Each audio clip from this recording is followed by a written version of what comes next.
I believe in manifestation, but you got to do too. Nobody's going to come knocking on your door, make your life beautiful. That's not going to happen. You got to get out there. So what do you think? Can you have it all, or is that just a marketing myth?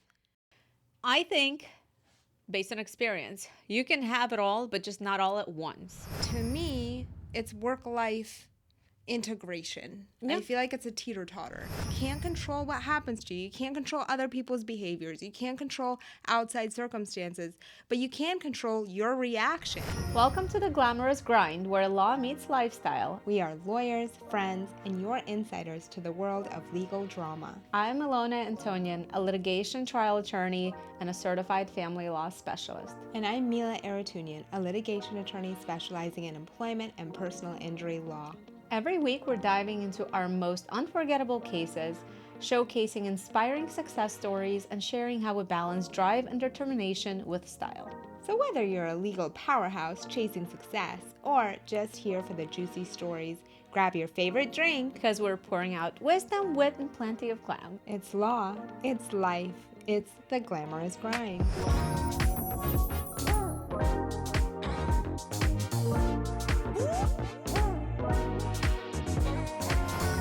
Welcome back to the Glamorous Grind. As you know, Mila and I are working attorneys with different specialties. We are cutting through the noise, debunking myths, and sharing real-life cases. And we want to bring you the legal perspective on things we all face in life. Success isn't just about having a vision. It's about making the right moves to protect and build your future. Today we're diving into a hot topic, manifestation versus hard work. Can you really think your way to success, or does it take strategy, sacrifice, and lots of planning? Let's get into it. So, Ilona, do you think that success comes from mindset or strategy? I think both. You have to have a strategic mindset and have to revisit your goals and check in on how you're doing and keep focusing on what can be done next as life presents challenges. It's kind of like never enough for me. I always want more. Once I accomplish one thing or I get one thing, I want something more. And people say that you should enjoy the now and be in the moment. And that makes sense, to enjoy the now and be in the moment, but can't help being a dreamer and thinking of all the things I can do in this lifetime.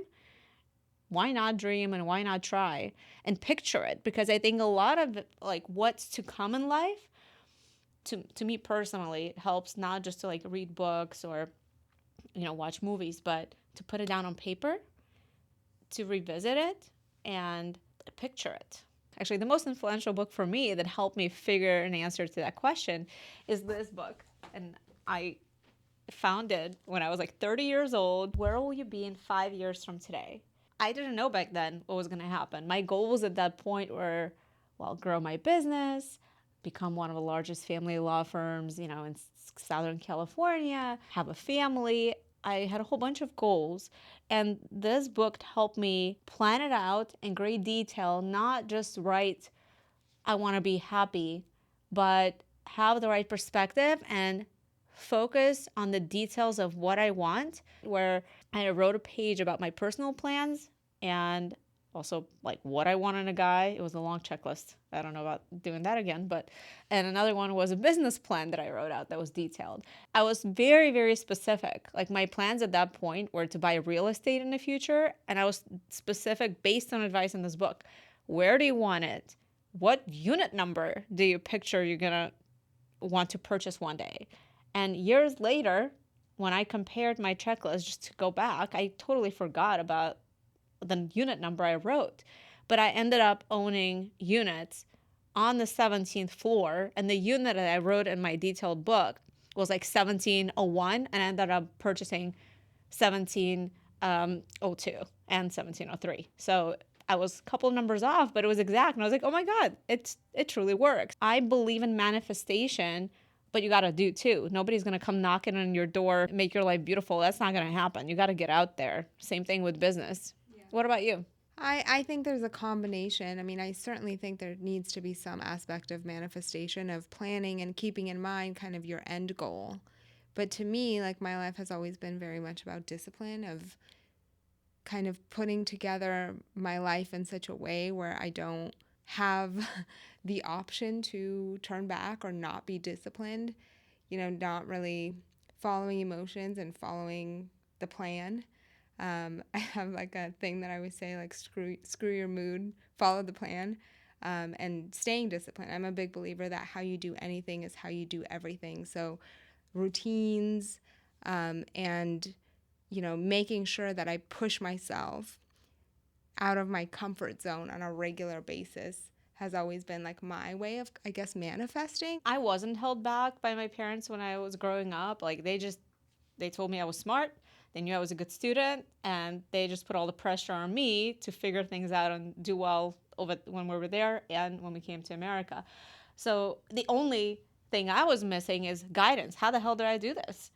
Like, they didn't speak English. They didn't know how life works in America. I pretty much had to, at like age 12, once I spoke English, by the time I was 14, had to step into the shoes of being like a parent to my parents, to translate documents, to, go do and be involved in all the adult things, just because of the English barrier at that point they've had.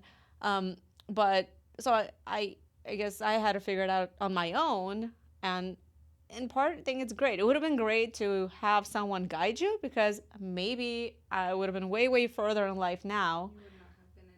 Maybe it would be if, like, there was a mentor who knows how things work in this country and be like, do this, do that, don't do that. I think that's arguable, right? I think that a lot of people who have that leadership and who have that backing behind them, and they feel, stability behind them no matter what, and they have a mentor, they have, a family that can take care of them. Some of them may come out to be successful, but I think a lot of people innately will fall back on that and not be as driven and not be as ambitious. So I think people like you and I, who have had to figure it out ourselves, to some extent, those hardships, those obstacles, I think challenges and obstacles in life could break you, or they could define you, if you choose to use them as fuel to overcome and be better and be greater. It could make you the best version of yourself. But a lot of people use challenges, use obstacles, and kind of use them as a reason to feel sorry for themselves, or feel like life is unfair to them, which it is. It's unfair that some people have it easy, are born into money, are born privileged, and other people have to work their butts off to get there. It is unfair. Everything is relative. So someone could be born into a really poor family versus someone born into a really privileged family. Like, that's not necessarily fair. They don't necessarily have the same opportunities. I mean, I went to USD law school, and I went to USD, even though I got full ride scholarships to worse schools. I took the USD scholarship thinking, like, because I'm an immigrant, because I'm foreign, if I go to a worse school, people are going to think I'm not as smart. And then I went to USD, and from one perspective, it was amazing because so many of my colleagues who were in school with me were really smart and came from these great families whose parents were judges and parents were lawyers, and I'm here like, immigrant family. I didn't even know a lawyer in my life. But at the same time, they had opportunities that I didn't have. I had to work throughout law school. I think one thing I struggle with is, I mean, obviously, like, we're not super rich, but we do well. We're not, like, struggling to pay rent anymore like when we were growing up. But with my kids, and you'll understand this a little better when your kids are a little older, because my oldest is, almost 9, and he doesn't understand the value of money. And, he has a walkathon right now, and I donated money. It's tomorrow, actually. I donated like $50, and he's like, Mom, can you just donate $400? And I was like, Daniel, that's a lot of money. He's like, it's fine. Like, don't worry about it. He doesn't understand, and it's not his fault. He's never had to, like, understand that people struggle for money like I did when I was growing up. So I really have to, reel him in, and we'll go to the store, and he'll be like, I want this, I want that. And I have to make him cognizant of, this costs money. We work really hard for money. You can't just have things because you want them. It's really difficult, because from one perspective, you want to give your kids everything, because, our parents couldn't do that. And I want to just, anything they want, I'm like, yes, I don't care. I won't eat tomorrow. Like, have whatever you want. But on the other hand, you're not doing them any favors by providing everything they want, because then they can't possibly value that. And then how are they going to be motivated to work hard if they think money is just there? You know?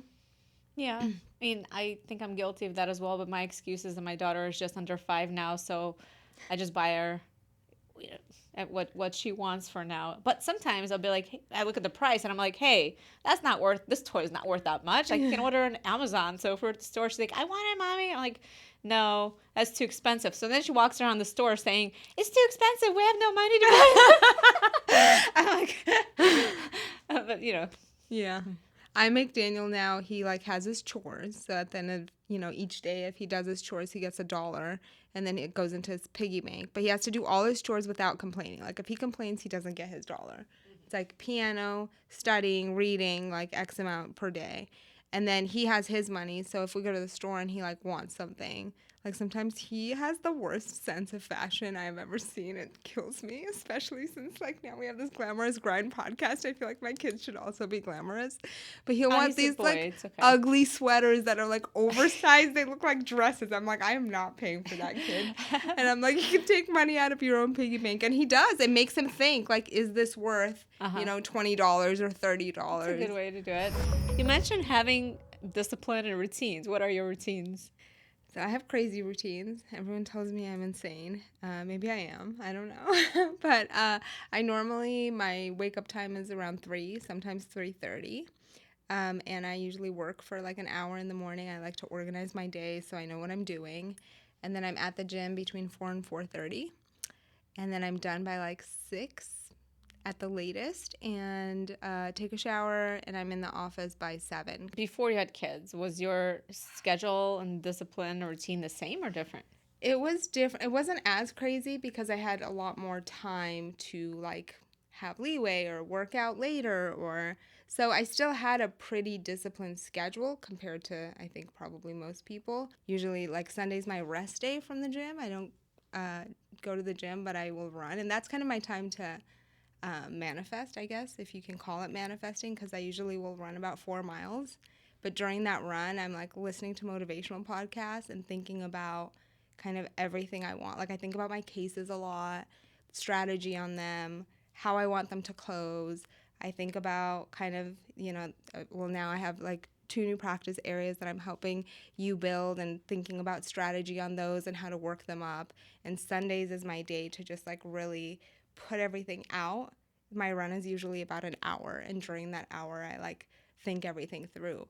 Once I had children, I think the only thing that changed is instead of me working till about 2, 3 in the morning, I now have to go to bed early, which I knew, and I always said the only thing that will make me a morning person will be having children because they wake up early. And that turned out to be true because my 1-year-olds wake up by 7 in the morning, sometimes 5:45, and they also wake up several times through the night. And my daughter Ella, who sleeps with me, has to be up by 7:30, so I have to go to bed earlier than I ever did in my life ever. So I'm in bed with her by like 9:30. So I just have to lay there in the dark, and most of the time now I fall asleep with her. And then I'll just get up in the morning, and my routine is get ready to run to work, drop her off at school. While, once she falls asleep sometimes or on the weekends, I do all my Costco, Instacart, all the ordering because, I take care of a lot of people at my house. So I do all my shopping and then work. I come home 3 days a week. I have a trainer that comes to my house, and I work out from 7:30 to 8:30. And then, spend time with my daughter and go to bed. But yeah, I think I have more of a routine now than I ever had in my life. I never had a routine growing up, so I feel like I just like craved it. I craved a routine. I don't like routines. Like as a child, I felt I craved a routine. I wanted to go to bed. I mean, my mom would always laugh that like no matter where I was, I would fall asleep at 9 o'clock because that would just be. Oh, I always made an excuse not to go to bed. And my daughter's doing that now too. Like, oh, Mom, I'm hungry, right? When it's time to go to bed. And then I want her to eat. So I'm like, okay. I was opposite. I was like, please let me go to bed. So when now my kids like 7:30, they are in bed. I'm like, I don't care what you do. That is so early. Yeah, it's early. They know, and they get mad at me. And I'm like, too bad. I'm not your friend. I'm your mom. What do we do as adults to change our mindset to guide us in a better direction to be able to accomplish more things? From my end, I think before my mindset was I was normal, right? It's normal to like things go wrong and you let them get to you. You're stuck in traffic and you're sad and it ruins your whole day. Someone honks at you and you're just like, oh, why did they honk And at on me? top of it, you'll put on some sad music that will make you cry, which what I've learned through this book is change the channel. Yes. Just put on happy music. Don't dwell on it. Don't sing along. Just, change the channel and think of something positive because you can control that. Well, now I've been reading a lot about stoicism. And I don't know if you're like familiar with like the stoic mindset. Sounds boring, but no, go ahead It's and pretty explain. boring, but it's helpful because what the Stoics think is we as humans, we're basically captains of the ship.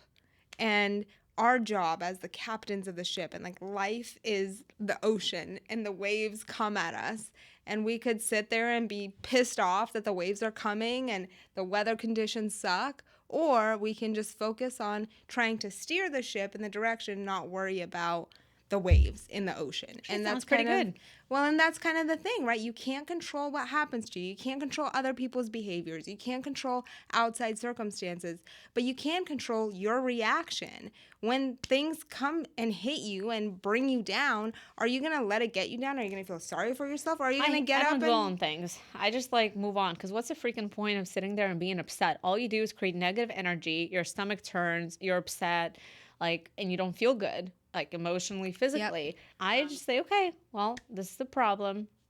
What am I gonna do about it? What can I do about it? The question one is, can I do something about it? Is it within my control? Something I can change in my behavior and what I say or what I do? Or is it out of my control because it depends on someone else, and that someone else may listen to me or they may not because they're their own individual and they're gonna do their own thing. So well, if and it's here's the thing that I always find like crazy is that people will see someone like you who can handle things so well, right? Like things happen to you that are out of your control and you can just be like, you know what? It's out of my control. I'm not going to worry about it. People will see that and be like, wow, she's so lucky. She's so lucky she's able to do that. But no one understands that it's a mindset you have to train in yourself and you have to continuously remind yourself because the second you let that go, it's so easy to fall back in to the place where you're letting things affect you and you're letting things bring you down. it's normal. We're human. Like we have feelings, and you're just not. It's hard to do it 100% of the time. None of us do, but I think when you see you may get caught in this negative energy of exerting it because you were impacted by something negative, um, and creating more of it, then you just have to kind of assess the situation. What can I do about it? Can I do something about it or not? And if I can, great, do it. Like focus on doing and fixing things rather than being mad and upset. I mean, you can still be mad and upset, but just move on and take action. So think it can be a better day. That's why to me, like fitness is such an imperative part of my life of voluntarily putting yourself through hardship, basically, because fitness is hardship, right? It's like difficulty on your body. Voluntarily going in and like first thing of the day at 4 a.m, that's what I do. I can't be like you. Like I Like, hate working out. I really do, but I know I have to because, if I don't, then I won't look good, and I have but to stay there's looking like good and young for my there's family. glory in like doing things you hate to do, but doing them like you love them. There is glory in going in, doing hard things, and like going through them with a straight face. It would be great if we would just look great without all that glory. I don't want the glory. I don't want to work out. I But love it's the like glory. we have to. But here's the deal. I actually made a commitment in November, and my trainer reminded me and sent me a video of that the other day because starting March 1st, I committed that I'm going to take my workouts seriously, and that by July, I said I'm going to do a photo shoot with my trainer. He was Mr. California Muscle Mania back in the days, or whatever. He Okay. got that award. He used to be a big Schwarzenegger fan, and I said, okay, I will do a photo shoot with you, and he's training my boyfriend. We'll do a photo shoot together. So now I'm envisioning posters I'll in my do another garage. photo shoot with you. Okay. We can do a third 'Cause one. we have a garage and we have Arnold Schwarzenegger posters around it. So now I'm like, okay, I want a poster of us there, and I want a picture, and I want it to be, real. That's how I look, not photoshopped. I'm going to be good starting March 1st, and we'll see where we get. But I'm saying this now publicly because you mentioned discipline, and I'm not disciplined, and I'll have to be disciplined Well, the this is your next 4 chance months. to execute your mindset. To me, fitness, like the looking good part is like it's a part of it for sure. I love like being lean and looking good, but so much more of it is training myself to do hard things and kind of kicking my own ass. Like first thing in the day, I like kick my own ass. So then anytime any other battle comes before me, like anyone who's like up against me, I'm like, okay, I already kicked my own ass this morning. Let's do this. I don't need to kick my own ass and work out to be able to do that. Like when it comes discipline to work, I can sit for 12 hours straight and not get up from the chair if I have a deadline or if I have anything. I get shit done. I like push through when I have like full on fights with opposing counsel. I'm like ready for it. And I'm like, you're going to get tired before me. My favorite quote is by Will Smith, and he goes, I may not be smarter than you, I may not be better looking than you, but if you get on a treadmill next to me, one of two things will happen. You will get off that treadmill first, or I will die on that treadmill because I will not give up before you. And that like is my mentality in life. Like whoever I'm up against, whatever I'm up against, good luck. Because you will get tired before me. I feel like, I've always said that nobody can outwork me when it comes to my cases. And I feel like when I was a new lawyer, I didn't know the law very well. And I went against many experienced trial attorneys. But in most of my cases, I won because I knew my facts. I was prepared. I was over-prepared because I was scared to lose. And I hate losing. And I did everything. So, there are many smart people out there. But I think hard work and wanting to win and that desire and hating to lose and being creative in your legal arguments, thinking, outside the box, I think that's kind of the key to being successful in practicing law. A long time ago, when I was a new lawyer, I ended up picking up this case that was aired on Channel 10 News because my client ended up having a child that was unfortunately stillborn. And they wanted to bury the child, and the hospital and a doctor wouldn't finalize the death certificate and put the cause of death. The doctor was too busy. When I deposed him, there were tons of excuses why he didn't get around to it. The hospital had excuses. We sued both the doctor and the hospital. But this poor family couldn't put the death of their baby to rest for months. We ended up filing a lawsuit. My client was living in the United States at the time, also had residence in Mexico, in Tijuana. She had like 8 other children. And, in a litigation proceeding, we get served with form interrogatories. There are questions for the other side to assess the strength of your case and evidence and information and documents you may have to support your case and the elements of the law. They're signed under penalty of perjury. So one of the questions was, have you ever been convicted of a felony? So, we respond in writing. I had a translator. I speak Spanish too. So we respond, she signs under penalty of perjury. No, I've never been convicted of a felony. Great, all good. Well, what did I learn close to trial? She had a felony conviction. I was like, what's going on? You told me you'd never been convicted or arrested for anything. And lesson learned. Turns out she was trying to smuggle some drugs from Puerto Rico and got busted at the airport and lost her green card. So now I've invested. At that time, I was a new lawyer, and I was during this trial, I had to designate experts, and this client would sometimes go missing, and I had no way to reach them. I had no choice but to stay on the case and hire all these experts. I had to put $60,000, out of my pocket in this case, not knowing if I have a client, if she's going to cooperate. It was pretty messy. But eventually, we get to the time of trial, and she cannot come here. So I file a motion with the court, and I say, Your Honor, this would happen. My client would be violating federal law if she's going to illegally cross and come to the United States because she has no papers. And at that point, 2007, the judge denies I said, can't she appear virtually? Can't she testify through video at trial? Like we have Zoom right now, like we have court call.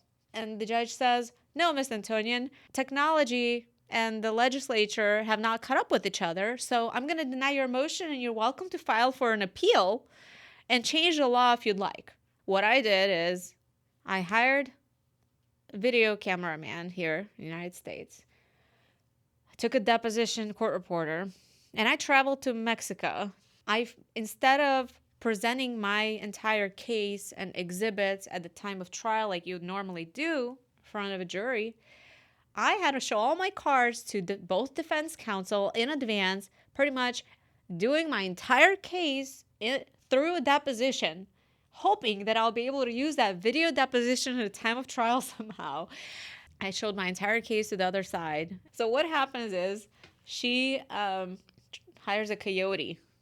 Coyote is people who bring people to the United States from Mexico. Oh my God. I didn't know the entire week-long trial. Is my client going to show up to trial or not? So I had to be very creative in how I'm doing my opening and closing argument because I was hoping she's going to make it. Yeah. Here comes trial. I have my client's husband on the stand, and he was as dry as a rock. I mean, he would show like no emotion. He would just answer yes or no, which sometimes can be good. But in this case, love that for a plaintiff. It was not that great when it comes to emotional distress damages. Yes. Fortunately, I was able to publish my client's photograph on the projector at the time and keep it up as long as possible because defense wasn't paying attention. And ultimately, what happened is we won the jury trial. We got a verdict against the doctor and against the hospital. Eventually, through demand letters, etc., they were able to get the body. Oh, you know what? We sued the cremation facility because they wouldn't release the body because they needed the certificate. Yeah.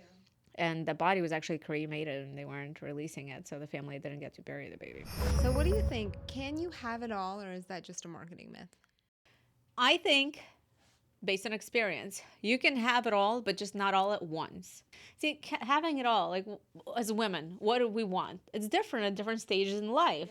When I was younger, I wanted to get married, find this guy who's going to sweep me off my feet and be so romantic and tall and handsome and all that stuff, right? I had a whole checklist of what I wanted. I think that changes as you grow and develop, right? Like what you want and what you may have thought was really, inspiring when you're at one age may not be the same at another age.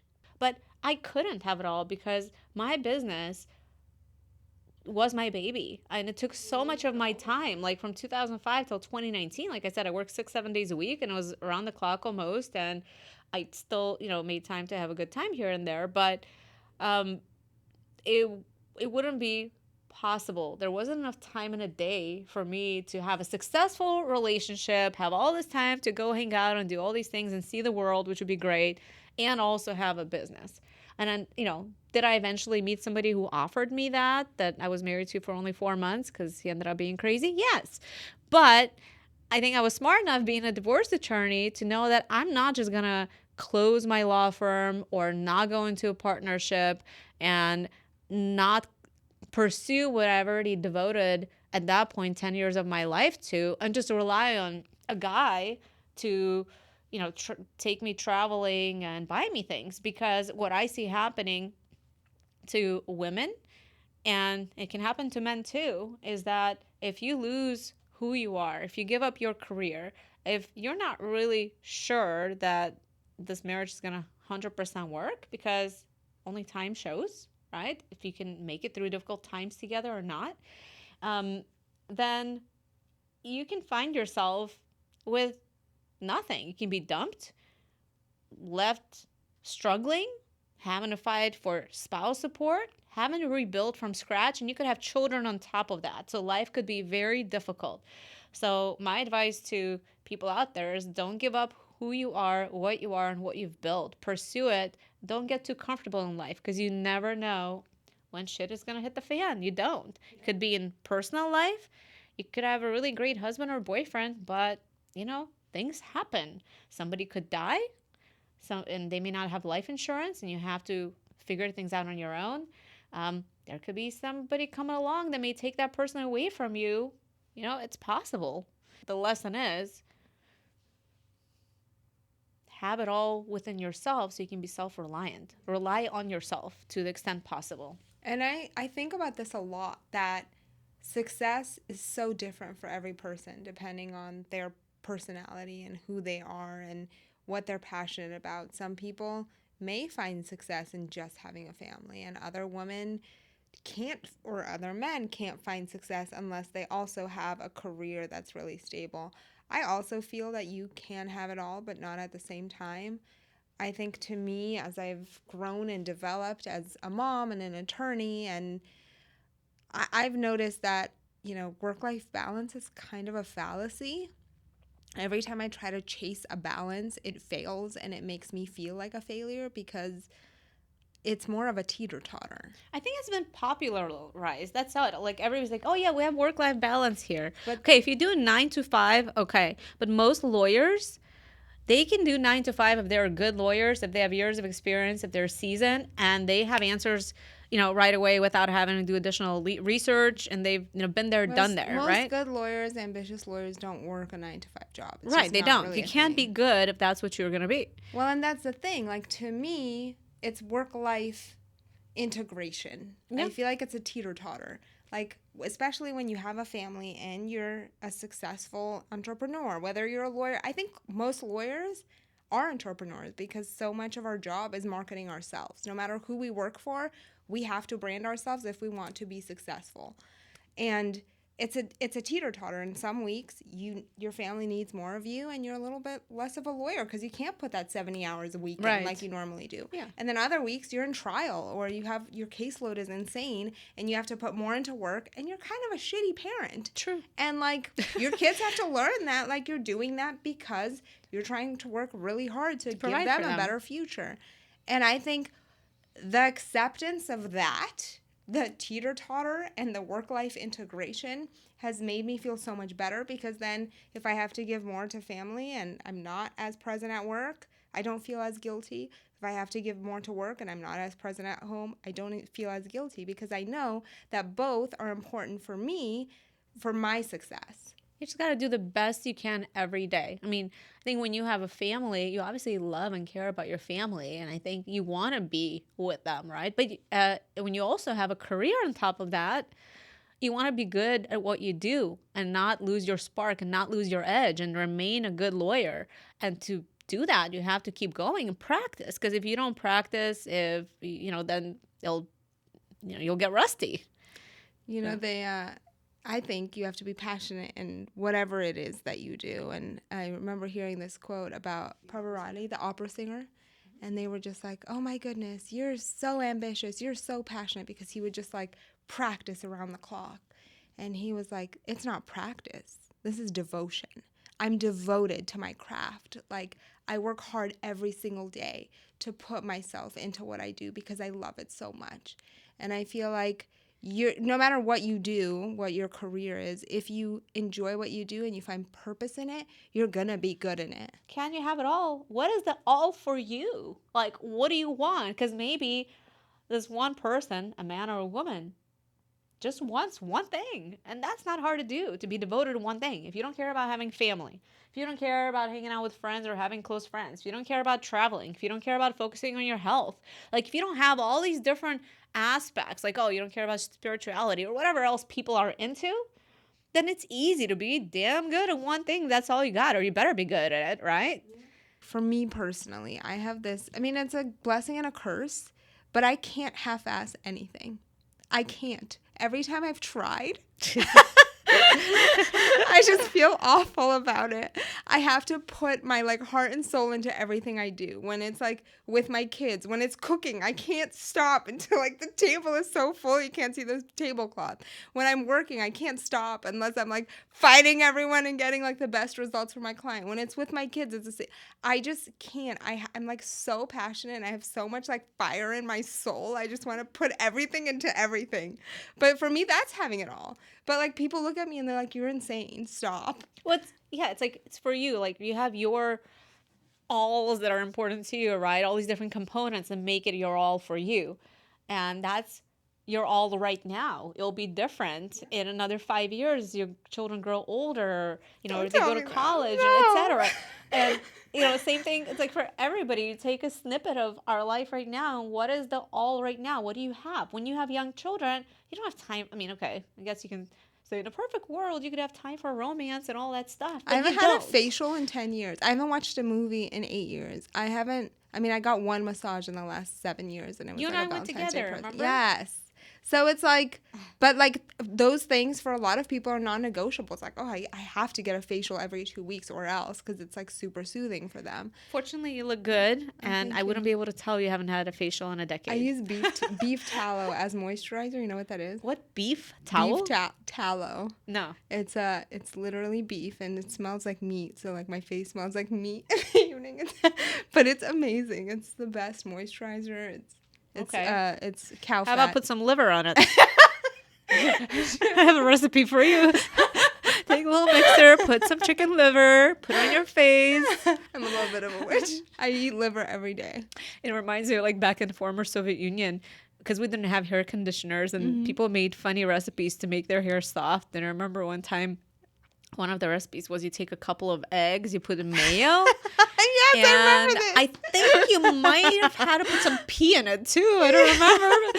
And it's supposed to make your hair soft. That brings us to the end of this episode of The Glamorous Grind. Success isn't just about the dream. It's about doing, taking steps every day, thinking about things to make your dreams come true. Until the next time, I want to share a quote I enjoy. When one door closes, another opens. But we often look so long and so regretfully upon the closed door that we do not see the one which has opened for us. That was Alexander Graham Bell. If you're ready to level up in your career or your relationship legally and strategically, make sure you're subscribed to The Glamorous Grind. Stay bold, stay fierce, and we'll see you next week on The Glamorous Grind.